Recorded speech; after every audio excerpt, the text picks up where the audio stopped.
There comes a time in every business where you're required to performance manage an employee. However, even though your reasons for taking the performance management action may be valid, if you do not follow procedural fairness, you could be exposing your business to claims risk. As the saying goes, it's what you don't know that might hurt you. Today we're going to break down a recent case in the Fair Work Commission where an engineer was awarded a 5-figure settlement for unfair dismissal despite having a valid reason for termination, so that you can learn and hopefully avoid making the same mistakes. Of course, if you'd like a free consultation and strategic action plan put together by an experienced HR consultant in order to help with your own situation that's facing your business, the best way to get in contact with us is by visiting ondemandhr.com.au/advice.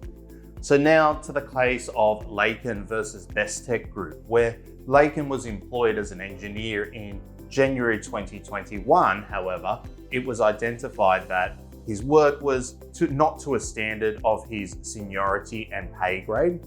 His work was a little bit slower than expected, causing delays in the work of others, and he was failing to participate in team meetings.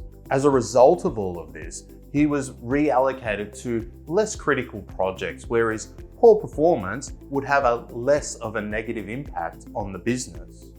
In March 2021, Mr. Laken was invited to a meeting to discuss his performance over the past 3 months. Now, this meeting was very informal in nature and, most importantly, did not result in a formal warning being issued at the conclusion of the meeting. In May of 2021, there was another meeting with Mr. Laken, which was much more formal in nature, and he was advised that he would be performance managed.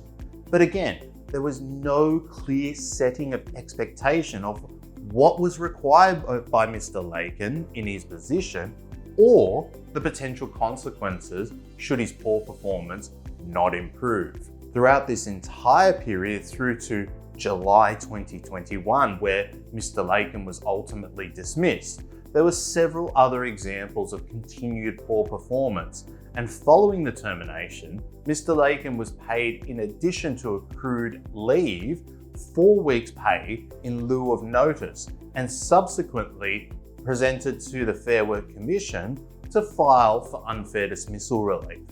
Following a hearing into the case and in making their decision, the Commission found that there was a valid reason for dismissal, but this was not the only factor that they needed to consider when determining if a dismissal was harsh, unjust, or unreasonable.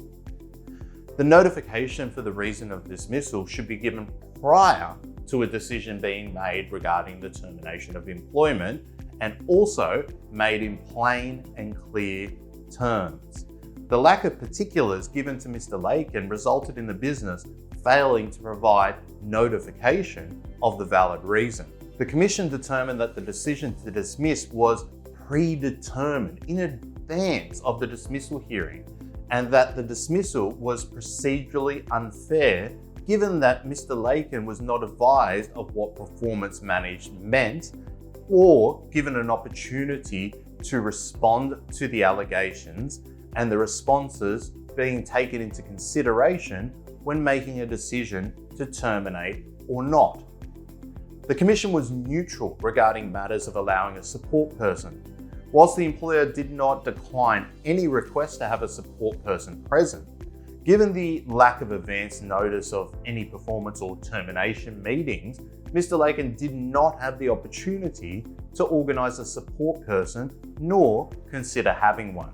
The Commission determined that whilst Mr. Laken lacks insight regarding the formality and content of the 2 meetings held prior to his dismissal taking place, the lack of specific written or oral warnings concerning performance or the consequences of continued underperformance resulted in a finding of unfairness in relation to prior warning of poor performance.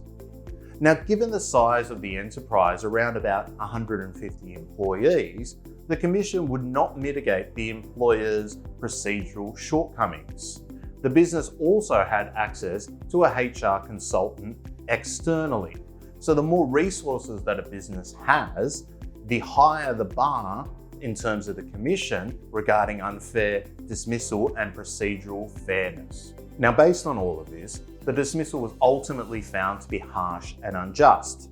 And with reinstatement being deemed inappropriate, compensation was ultimately awarded and was determined to be 11 weeks of pay based on time sufficient for the proposed performance management plan to be developed and accompanied by a formal written warning to the extent that bus tech saw fit, and this was notionally determined to be about 1 week's worth of pay.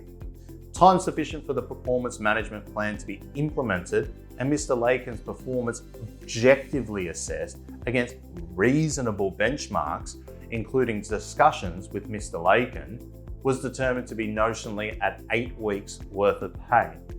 Time also to assess whether any ongoing performance failure was sufficient to warrant disciplinary warning or dismissal, including further discussions with Mr. Lakin, which was notionally determined to be worth 1 week's worth of pay. And finally, time to implement the dismissal, if any, in a fair manner, which was also notionally determined to be worth 1 week's worth of pay. So when taking a look at the decision made by the Commission, we wanted to go through some of the key takeaways from this case that your business should consider. Number one, addressing underperformance in a timely manner. Raising minor issues as they arise rather than awaiting for a larger issue to unfold. Keeping clear records of meetings and performance discussions. Providing clear examples of areas where performance is a concern for the business. Considering any external factors that may affect performance during a performance management period. Ensuring that performance management processes make clear the risk of continued poor performance. The importance of providing an opportunity to respond. Even where there is a valid reason for dismissal, a failure to follow procedural fairness can result in a dismissal being deemed unfair. So that's it for this case study, and as you can no doubt see, there's a lot that goes into carrying out a procedurally fair dismissal process, even if the reason that you're dismissing the employee is fair and reasonable. If you're facing a decision in your business and you would like to have a free consultation supported by a detailed strategic action plan with one of our experienced HR consultants, please reach out to us by visiting ondemandhr.com.au/advice. Looking forward to seeing you all in the next update.